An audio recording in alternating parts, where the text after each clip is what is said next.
Welcome back. Welcome back. Like, share, subscribe, leave a comment. No, I did not change the damn battery in my smoke alarm yet. I just ain't had the time to get up there. So you may hear it because I'm in my bedroom. But we getting back to our book club reading, 48 Laws of Power. Law 19. Know who you're dealing with. Do not offend the wrong person. That should be interesting. There are many different kinds of people in the world, and you can never assume that everyone will react to your strategies in the same way. Deceive or outmaneuver some people, and they will spend the rest of their lives seeking revenge. That is so true. I've seen it even in my own life. There are wolves in lamb's clothing all day, every day. Choose your victims and opponents carefully. Then never offend or deceive the wrong person. That is so true. In your rise to power, you will come across many breeds of opponent, sucker, suckers, and victims. The highest form of the art of power is the ability to distinguish the wolves from the lambs. That is so true. The foxes from the hares, the hawks from the vultures.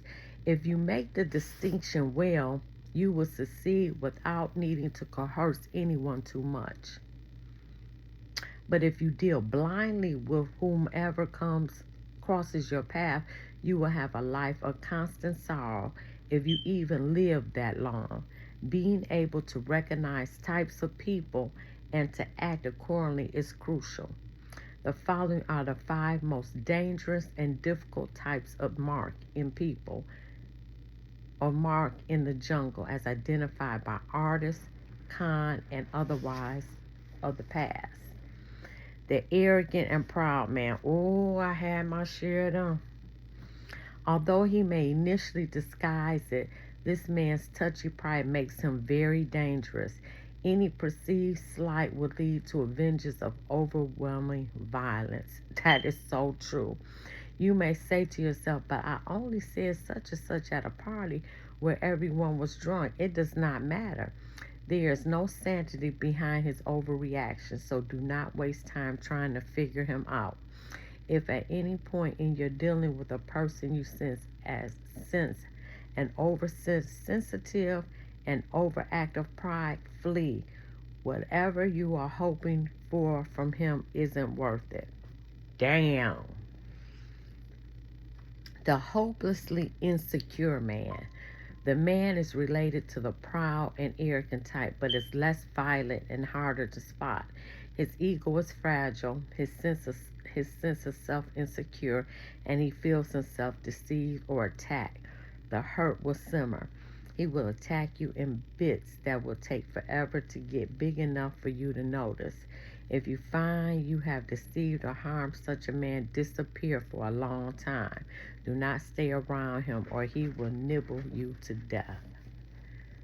Mr. Suspicion. Another vagrant on the breeze above. This is future Joe Stalin.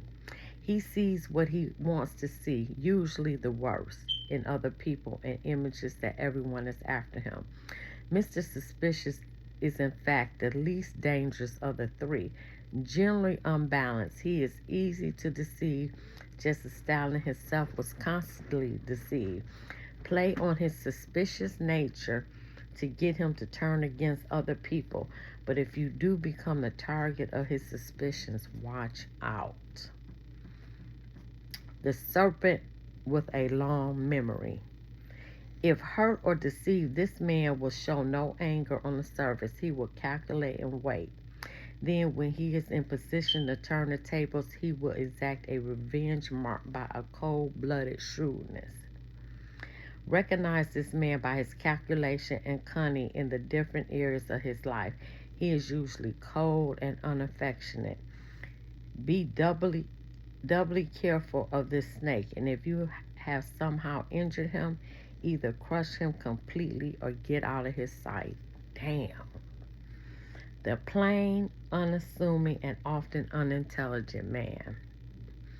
All your ears prick up when you find such a tempting victim.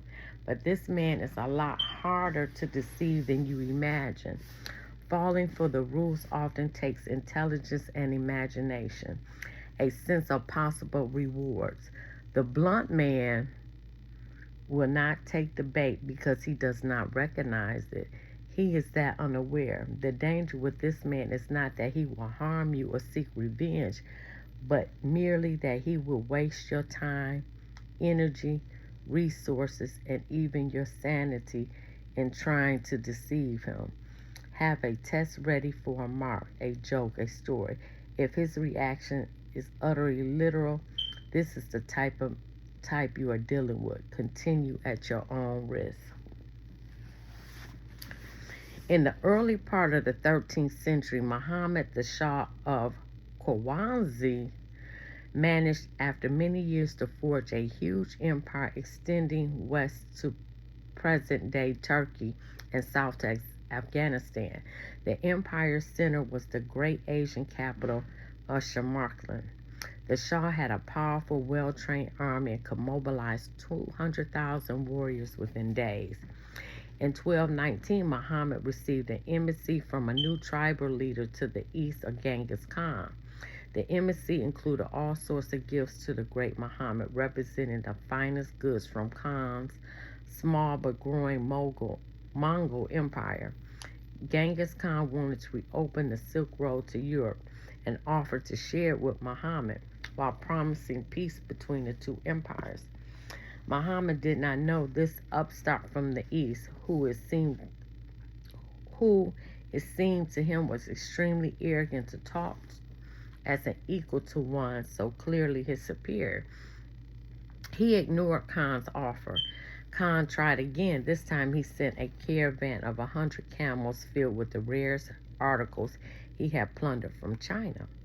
Before the caravan reached Muhammad, however, Imchik, the governor of a region bordering on Samarkand, seized it for himself and executed its leaders. Genghis Khan was sure this was a mistake, that Imrak had acted without Muhammad's approval. He sent yet another mission to Muhammad, reiterating his offer and asking that the government be punished. This time, Muhammad himself had one of his ambassadors beheaded and sent the other two back with shaved heads, a horrifying insult in the Mogul code of honor. Khan sent a message to the Shah: "You have chosen war. What will happen. And what it is to be, we know not. Only God knows."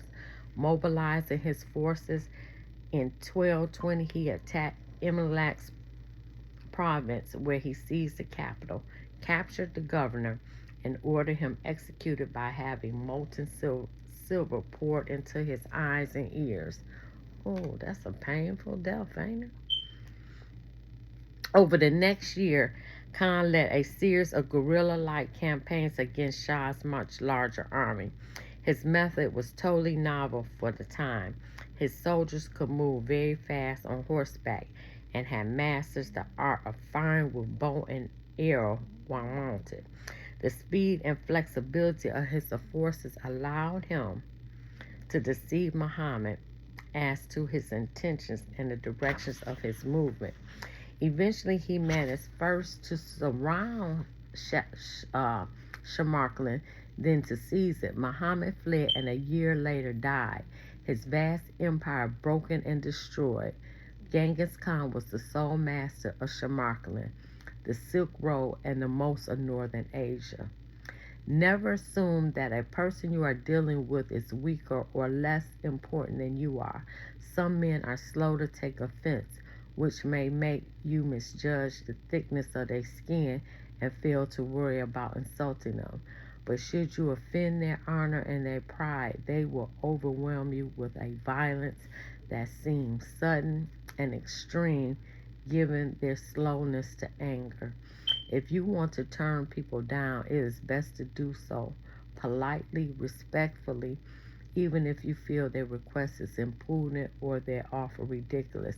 Never reject them with insult until you know them better.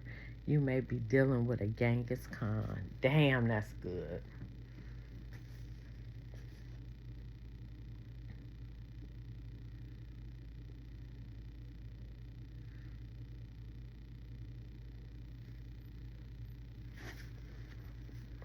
Let me see. Most men accept humiliation of being kind with a sense of resignation. They learn their lesson recognizing that there is no such thing as a free lunch and that they have usually been brought down by their own greed for easy money. Some, however, refuse to take their medicine. Instead of reflecting on their gullibility and avarice, they see themselves as totally innocent victims. Men like this may seem to be crusaders for justice and honesty, but they are actually immoderately insecure.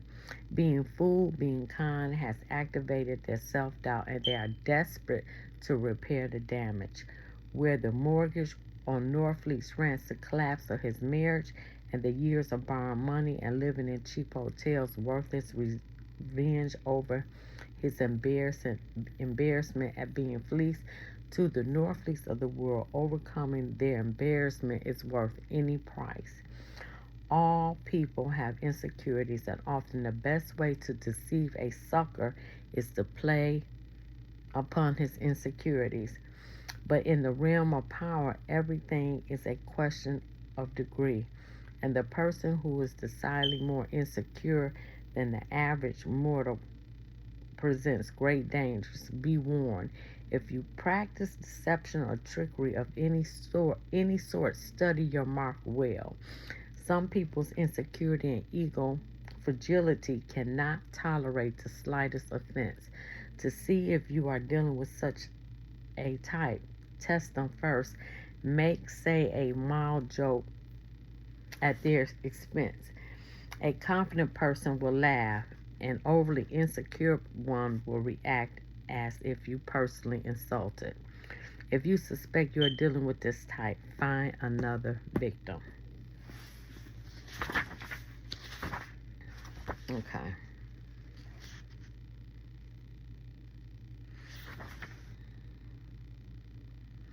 You can never be sure who you're dealing with. A man who is of little importance and means today can be the person of power tomorrow. That's a fact. We forget a lot in our lives, but we rarely forget an insult. How was the ruler of Qing to know that the Prince of Shagan was an ambitious, calculating, cunning type, a serpent with a long memory? There was really no way for him to know, you may say. But since there was no way, it would have been better not to tempt the fates by finding out. There is nothing to be gained by insulting a person unnecessarily. Swallow the impulse to offend, even if the other person seems weak. The satisfaction is meager compared to the danger that someday he or she will be in a position to hurt you. The year of 1920 had been a particularly bad one for American art dealers. Big buyers, the robber baron generation of the previous century, were getting to an age where they were dying off like flies, and no new millionaires had emerged to take their place. Things were so bad that a number of the major dealers decided to pool their resources, an unheard of event since art dealers usually get along like cats and dogs. Joseph Dubin, art dealer to the richest tycoons of America, was suffering more than most that year, so he decided to go along with the alliance. The group now consists of the five biggest art dealers in the country. Looking around for a new client, they decided their last best hope was Henry Ford. Ford had yet to venture into the art market. He was such a big target that it made sense for them to work together. The dealers decided to assemble a list of the 100 greatest paintings in the world and to offer a lot of them to Ford. With one purchase, he can make himself the world's greatest collector. The consortium worked for weeks to produce a magnificent object, a three-volume set of books containing beautiful reproductions of the paintings, as well as scholarly text occupying each picture. Next, they made a personal visit to Ford at his home in Dearborn, Michigan. They were surprised by the simplicity of his house. Mr. Ford was obviously an extremely unaffected man. Ford received them in his study. Looking through the book, he expressed astonishment and delight. The excited dealers began imagining the millions of dollars they would shortly flow into their coffers. Finally, however, Ford looked up from the book and said, "Gentlemen, beautiful books like these with beautiful color pictures like these must cost an awful lot." But Mr. Ford claimed about, "We don't expect you to buy these books. We got them up especially for you to show you the pictures. These books are a present to you." Gentleman said, "Extremely nice of you, but I really don't see how I can accept a beautiful, expensive present like this from strangers." Devon explained to Ford that the reproduction of books showed paintings that they had hoped to sell to him. Ford finally understood, but Gentleman explained, "What would I want with the original pictures when the ones right here in these books are so beautiful?" Damn. Joseph Devon prided himself on studying his victims and clients in advance, figuring out their weakness and peculiarities of their taste before he ever met them. He was driven by desperation to drop this tactic just once in his assault on Henry Ford. It took him months to recover from his misjudgment, both mentally and monetarily. Ford was unassuming, plain man type who just isn't worth the bother. He was the incarnation of those literally minded folk who do not possess enough imagination to be deceived. From then on, Devon saved his energies for the Mellons and the Morgans of the world, men crafty enough for him to entrap in his snare. The ability to measure people and to know who you're dealing with is the most important skill of all in gathering and conserving power. Without it, you are blind. Not only will you offend the wrong people, you will choose the wrong types to work on and will think you are flattering people when you are actually insulting them. Before embarking on any move, take the measure of your mark or potential opponent. Otherwise, you will waste time and make mistakes. Study people's weaknesses, the, the chinks in their armor, their areas of both pride and insecurity. Know their ins and outs before you even decide whether or not to deal with them. 2 final words of caution. First, in judging and measuring your opponent, never rely on your instincts. You will make the greatest mistake of all if you rely on such inexact indicators. Nothing can substitute for gathering concrete knowledge.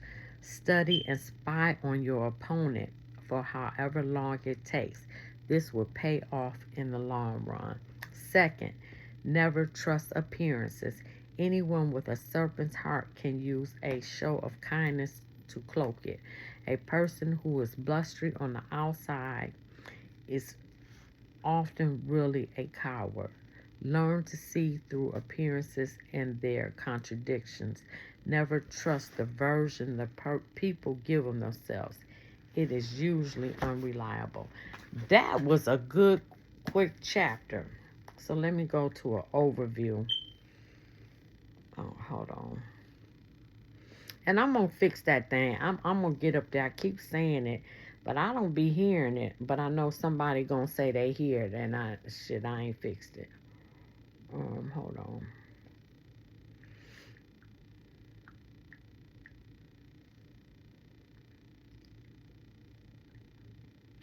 No, Law 19, know who you're dealing with. Do not offend the wrong person.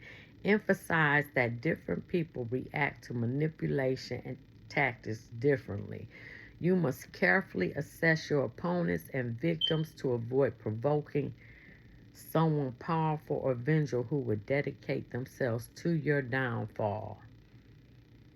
The core idea is to research and understand archetypes, narcissists, the vengeful people, to choose your battles and avoid attacking someone who will crush you ensuring you don't offend the wrong kind of person who will seek revenge. Always do your homework on people when engaging in power plays. Recognize patterns like narcissists or those with long memory for slights or revenge. Don't pick fights or deceive people who will dedicate their lives to getting back at you. Some individuals, once offended, become relentless enemies. That's a fact. This was a great chapter. Like, share, subscribe, leave a comment.